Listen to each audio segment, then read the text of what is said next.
Hey guys, Jason. We're here at our new shop in Gilbert, Arizona, and I have a good friend with me, Cam. Yep. He's got his own YouTube channel. He actually does called Karma Speed. Yeah, my company's Karma Speed. We do videos helping people build confidence in the garage. So DIY focus, more of the younger side of things, tuner cars and such. Jason's always been a mentor of mine when it comes to business cars, building cars, details, all the above. Yeah. He's been fun. Good friend. We've done a lot of stuff together. And so he's here to kind of help us do a tour of the new facility.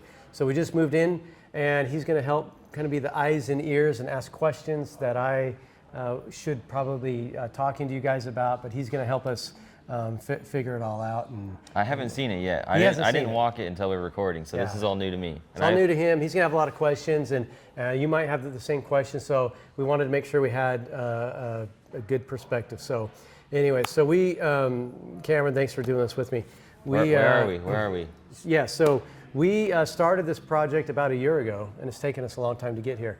And so this is a kind of a main greeting area where you can come in and sit on the couch, wait for someone to come see you, just kind of hangout room.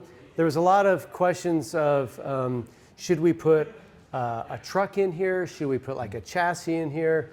And then we just went through the dynamics and thought, you know, we can just take 20 steps, we're in the shop, that's probably where we're going to end up anyways, and that we just kind of make this a nice sitting room. We've got this cool leather wall. We hired a designer to help us, and she wanted to do a leather wall since we do our own upholstery here. And so we got this cool leather wall. We got it from Apex Leather, the leather hides. And then we cut it, sewed it, we embossed our logo, and we put a Porterbuilt's logo in here. They'll be moving in the shop with us in a couple of weeks. Are these tiles going to be available on the website next? No, no. Okay. Well, next thing you know, I'm making interior panels for people's homes. Yeah. No, we just did a kind of a one-off here, but kind of fun stuff. We tried to be like a little bit period correct.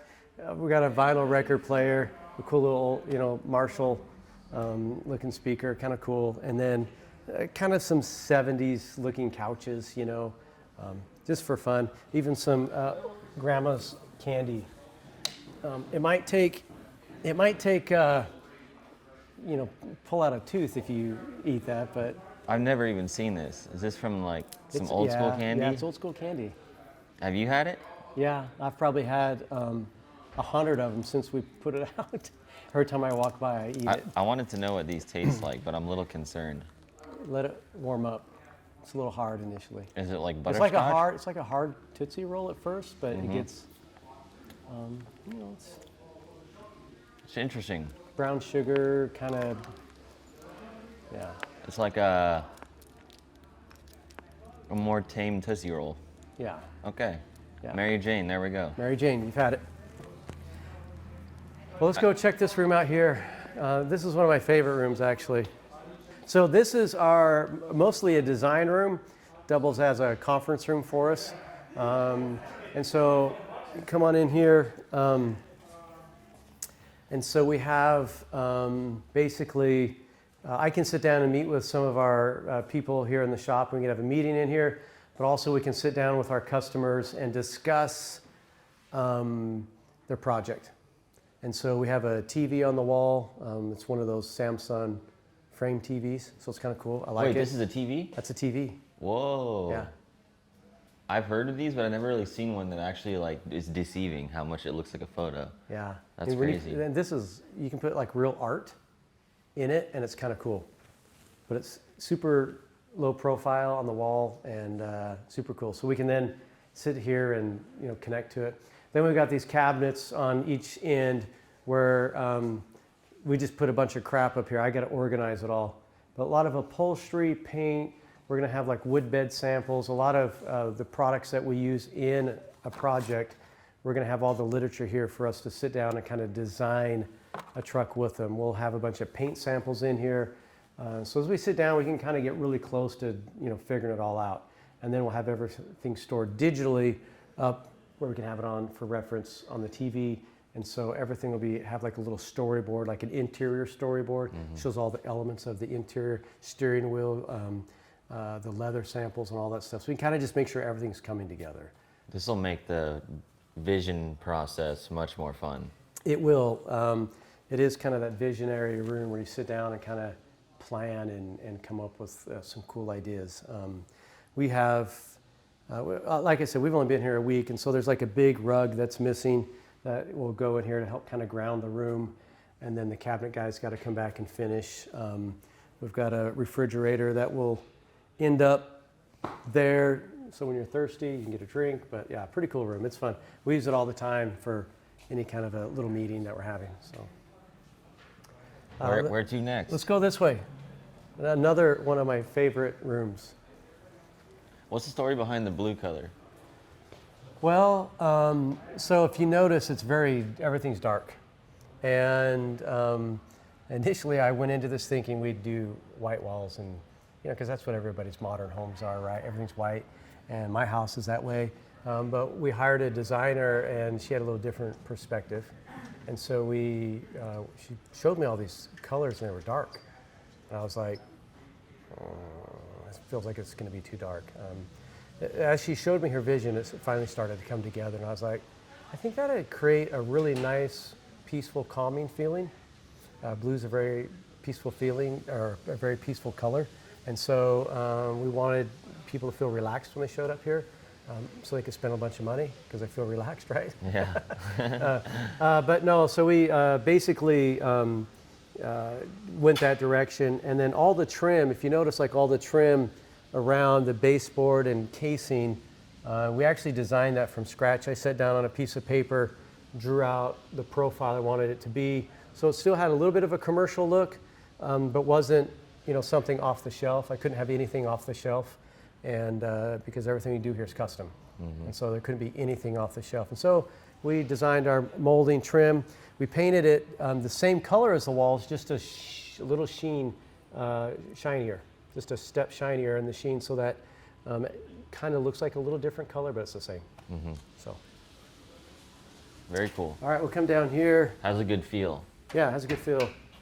This is our, hey David, this is our engineering room, and we crammed some people in here, and they're just getting kind of set up. But this is where we design a lot of the parts in here. Even this little dolly right here has got the logo going. Yeah, we're designing an engine stand. This is like a prototype where we can take the original engine stand from like a Coyote motor or something, put it on there, and then we can roll it around the shop real easy without having to pallet jack everything around. So, and then in here we have the beginning of our 3D print room, where we do 3D printing in here. You can see there's one going on in there. We use the bamboo 3D printer. It's been awesome. I love it. Highly recommend it. That thing's fast. Look how fast that thing goes.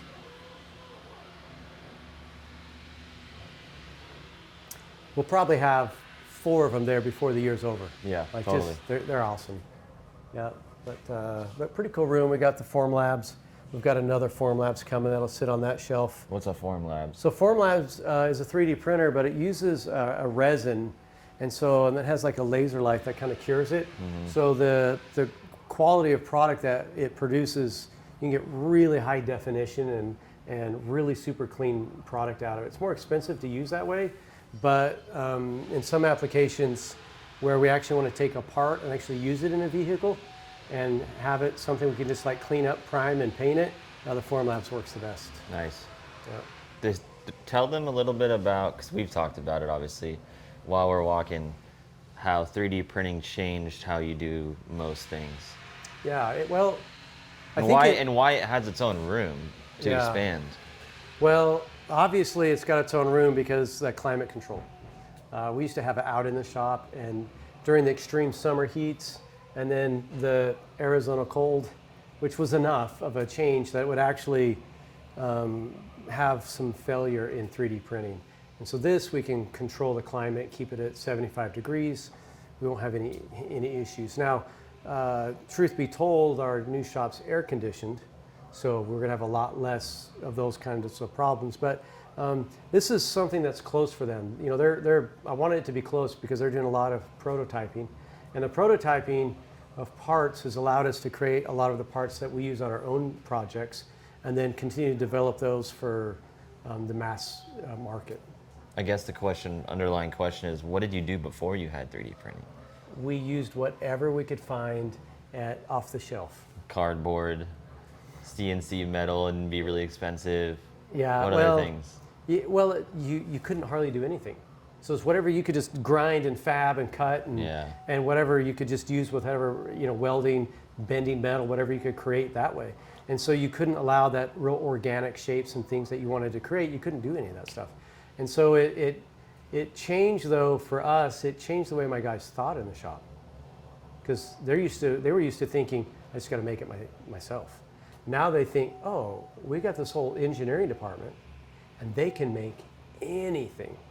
And so they started thinking differently out there. And so it actually started allowing us to build and create a better product. Yeah, be more creative freely and not super pricey compared to time and everything else it takes to do other things. Yeah. There's a lot more just boring offices and stuff, but let's go out in the shop. That's the best part.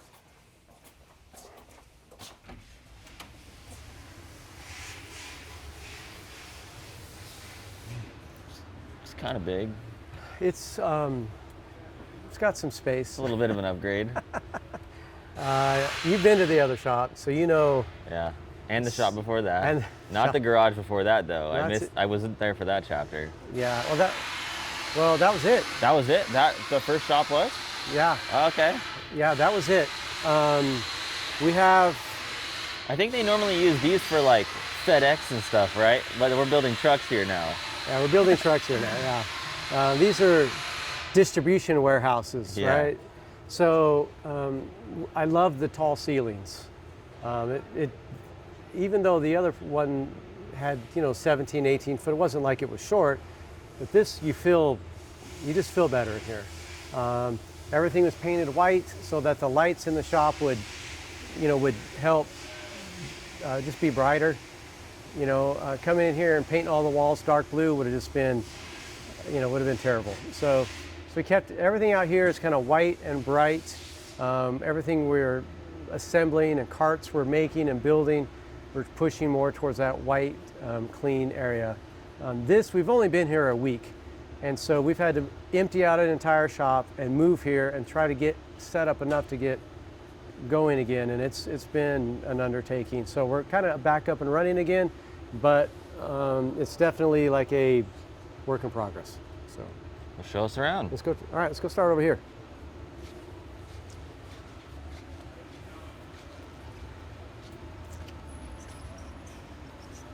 Is there going to be what options do you have to segment, or does it just stay like an open layout?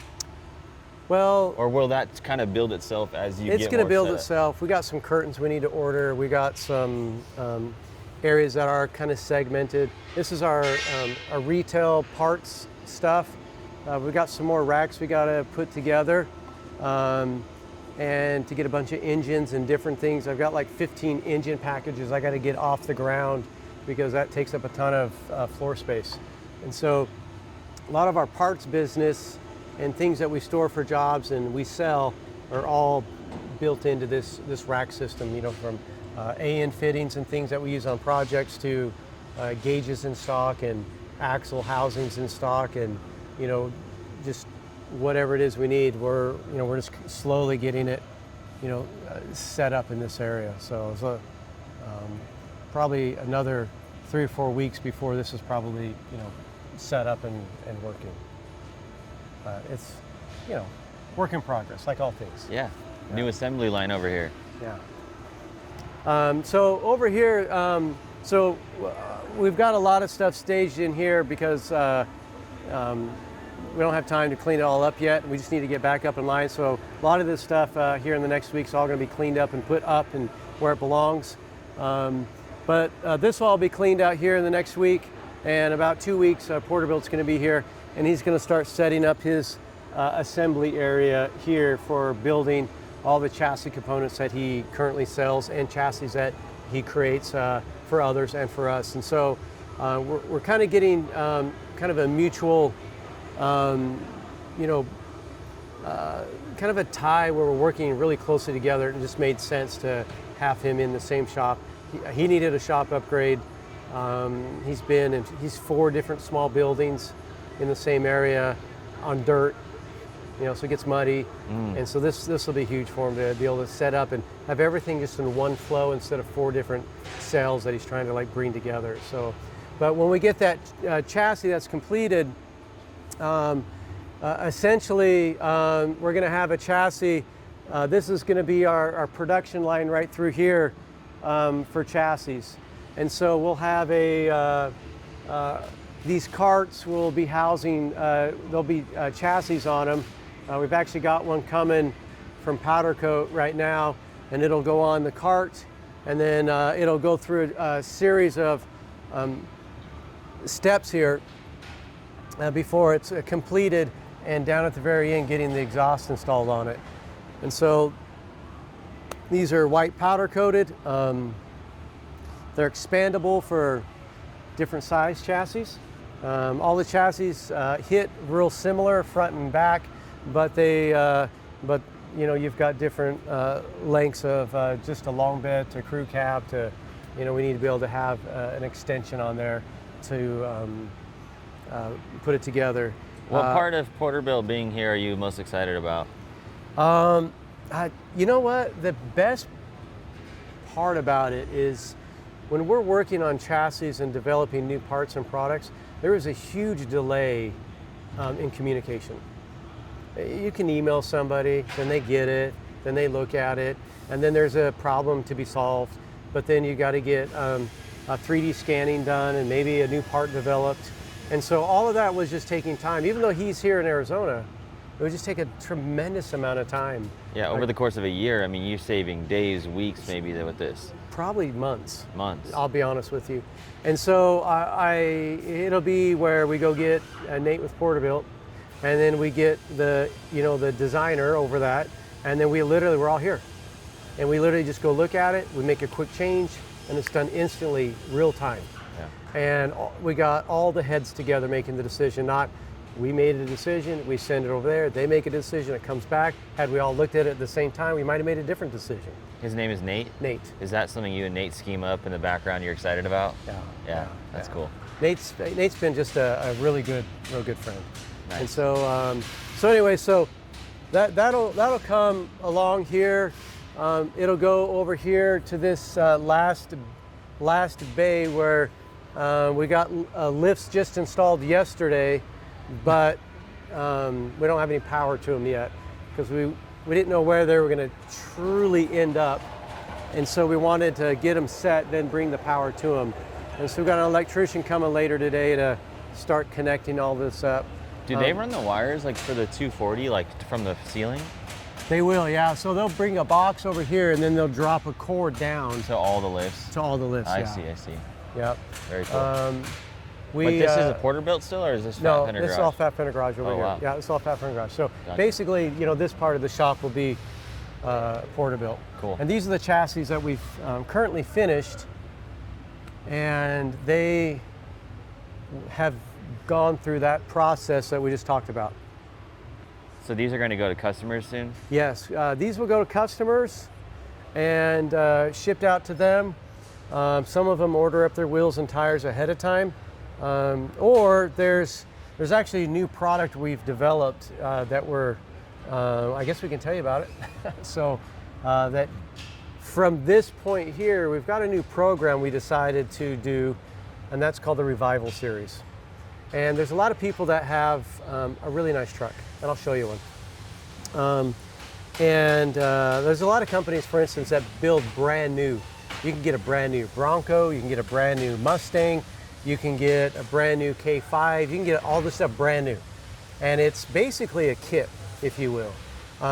You're buying a body that somebody's assembled, put together, a new chassis, and it's like a Shelby kit, a Shelby Cobra kit, right? It's just, everything's brand new, put together. Even the body? Even the body's brand new. Because normally you think those are it was in someone's backyard, but they restored it. It's not even that. It's brand new. It's all brand new. Aluminum or metal. Right, that's all brand new. So those kind of are kits to me in my mind. And they still run and drive the same, it's all the same. But for me, I like each individual truck. I actually like the history that it has and where it came from and a story. So you're saying the people that have their trucks that they want to restore, what is the revival project gonna do for them? So what the revival is this. To maintain the story. To maintain the story. The revival allows someone to take their truck, and there's 3 levels to it: bronze, silver, gold. And the bronze is basically, I've got my truck, it's pretty dang good shape. It's a patina truck, or I had it painted by my grandpa 10 years ago and I like it. I just want to get it on a new frame, a new chassis, a new interior. And I just want to do the conversion and swap it over. And so we call that our bronze series, where it comes in here, we get a truck, we're going to paint the firewall, get all that cleaned up, so when you pop the hood it looks brand new, but everything else is just like the truck you had. So it's got a patina, or it's the original paint that Grandpa had, or whatever. You want to keep it, or you don't want that nice of a paint job, then that's what you're going to get. We can put a brand new interior kit in it. It's all edited. There's no, we're not doing a lot of rust repair. We're not fabricating anything cool into the sheet metal. We're going to kind of give you like some options, but it's basically just, let's get it on a frame, let's get it up and running and get it done. So the goal is, by the time the chassis is done and we have your truck, you drop all that off, you come back in 90 days and pick it up. Done. So the biggest pro is the turnaround time. The turnaround time. Yep, that turnaround, that cadence, it's controlled. If you go to bowling, I take my kids bowling, right? They like to go bowling, and they're like, I don't need the bumpers. You know, they all of a sudden become bowling experts, right? And I don't need bumpers, and they spend 3/4 of the time angry and mad because they're in the gutter, right? That often happens here. Customers find themselves in the gutter because they made a lot of decisions to do a lot of cool stuff, and guess where the budget went? In the gutter, right? And that creates a lot of stress. So what this does is allows us to put the bumpers on, create some barriers for them, edit some things down, and try to keep that budget in control for them, but still give them a very, very cool truck at the end of the day. So whether it's our level 1, level 2, or level 3, which is on the ground, you can get that edited version of a Fat Fender Garage. Still Fat Fender Garage truck. We still brought it through.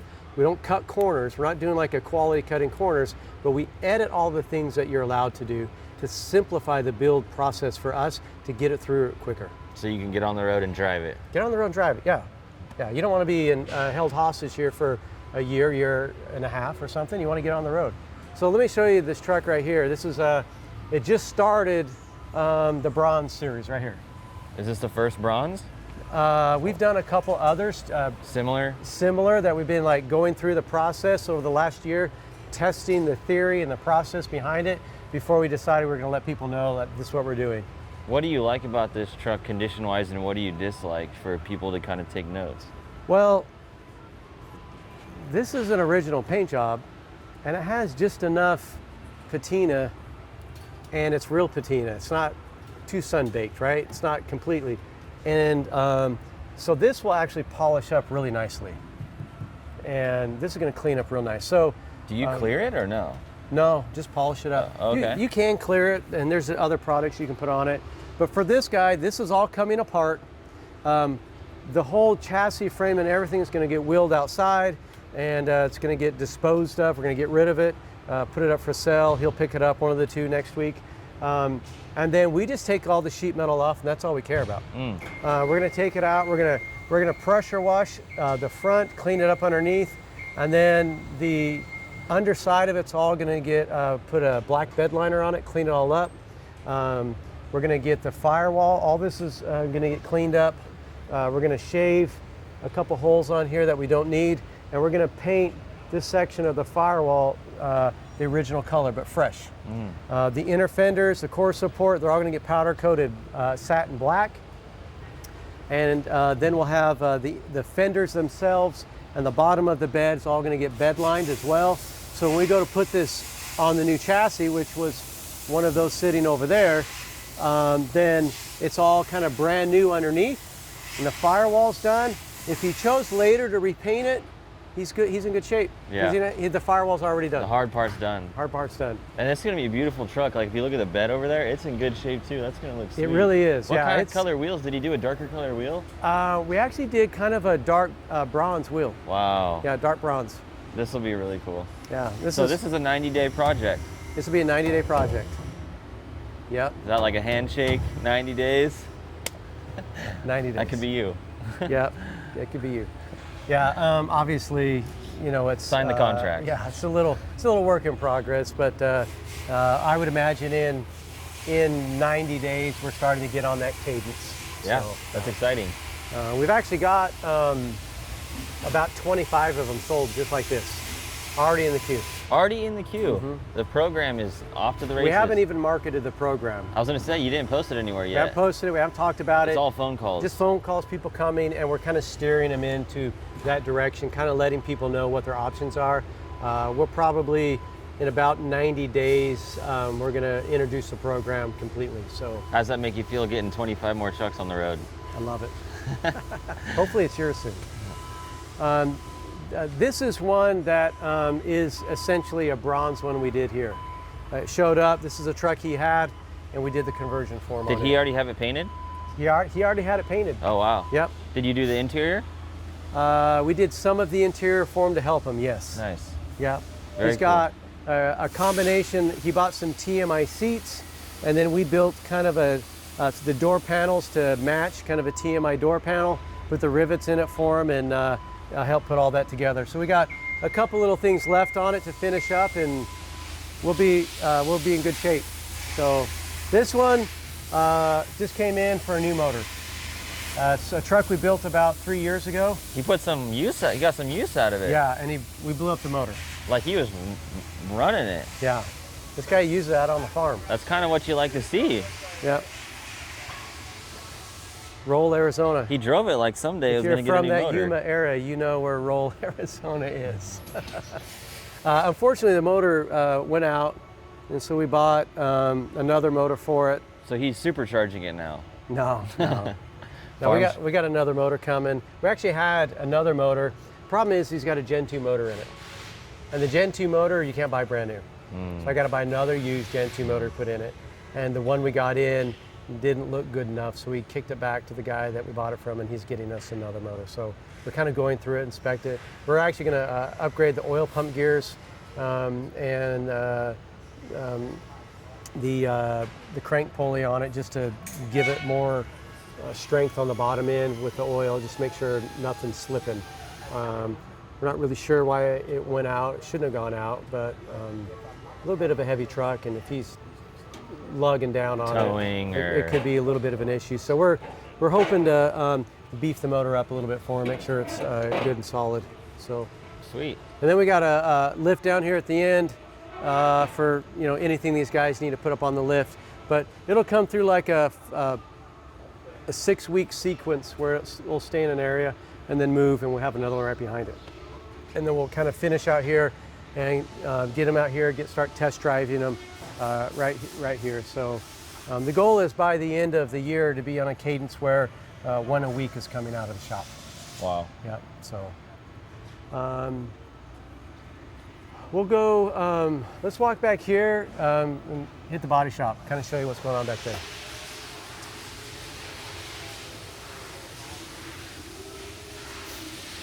Scared of heights?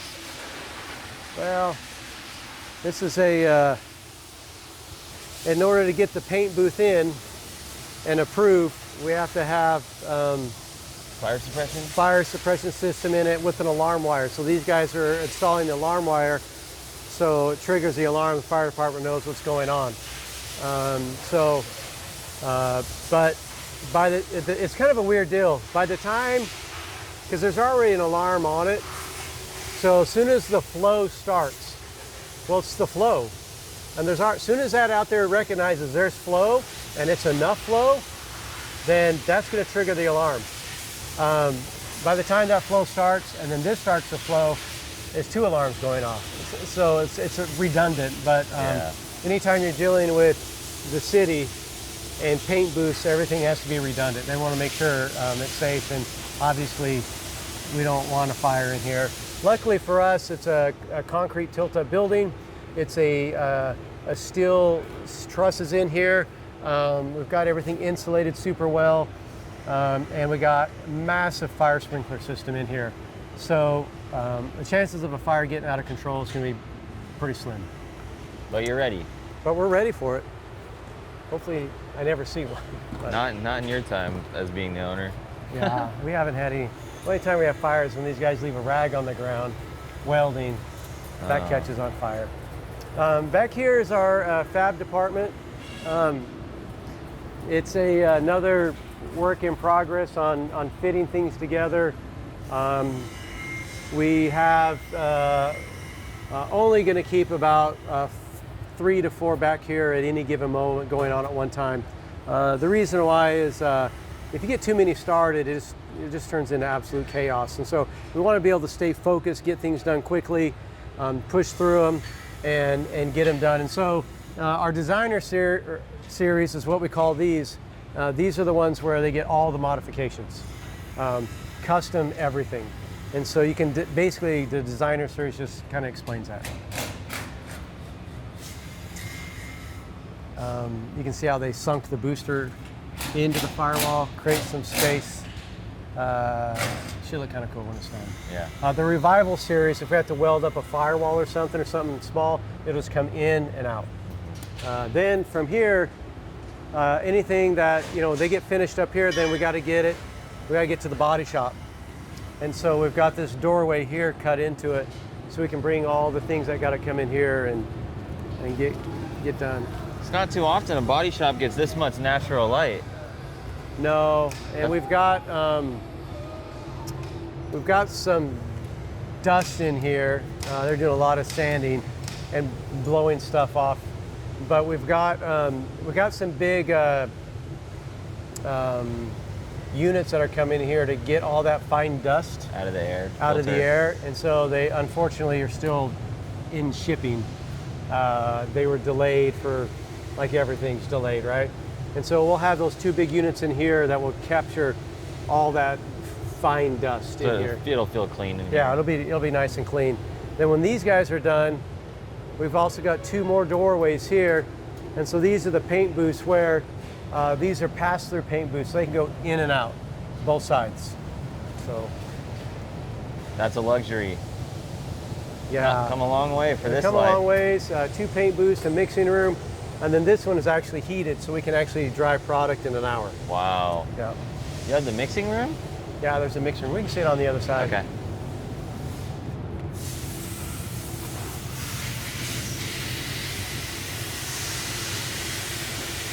This is a little extra storage tank. So these guys got air over here that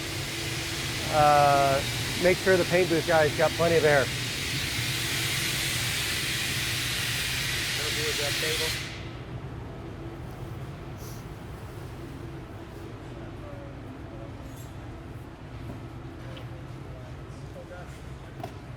That's a mean looking Bronco right here. Yeah, this is a Bronco that, I like that. showed up just like that, and so it's going to get a new Coyote motor in it. Wow. And get kind of a little bit of an update, a little bit more power.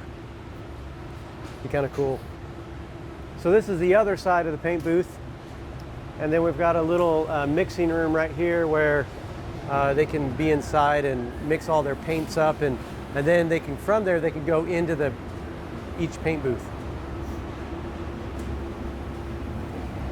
Sweet. So as soon as, I'm hoping in a week we got these up and running.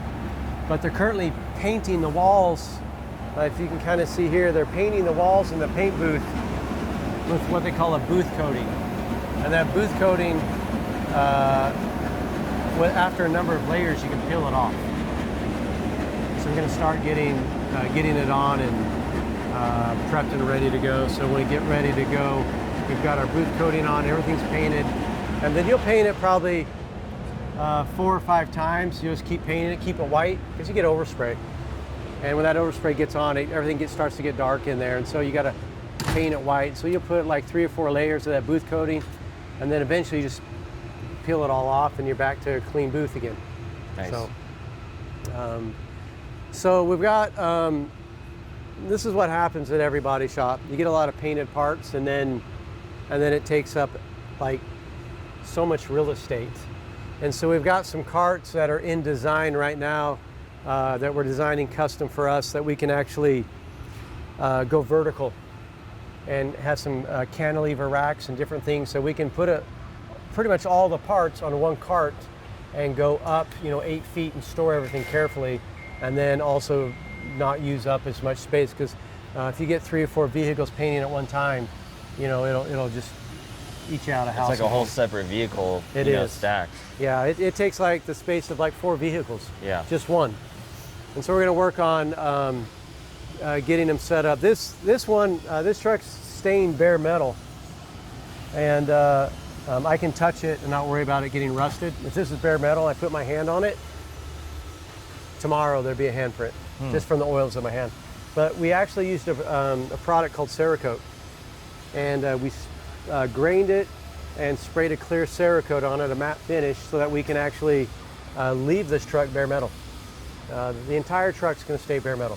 Frame, everything. Wow. Not painted. He wanted any paint. 100% Cerakote. And then he thought to himself, hey, I'm going to save money by not doing bodywork and paint. He didn't save any money, because trying to get the metal, original metal, to get nice and flat and perfect, and then clean it and keep it from rusting while you're doing it, and then going through all that stuff, just kind of a hassle. Then this is kind of where all things over here and here kind of come to the final phases of upholstery. So we've got some curtains that we're going to be putting in over here for upholstery, because we got a little bit of fab we got to work through, and we just haven't, I don't want to bring any of that equipment over yet until we're fully set up. But these are our workstations for each sewing machine. The sewing machines kind of do different things, and so we want to be able to have a station where we kind of designed our own countertops for him. He's working on a seat for a truck. He's waiting for me to order up.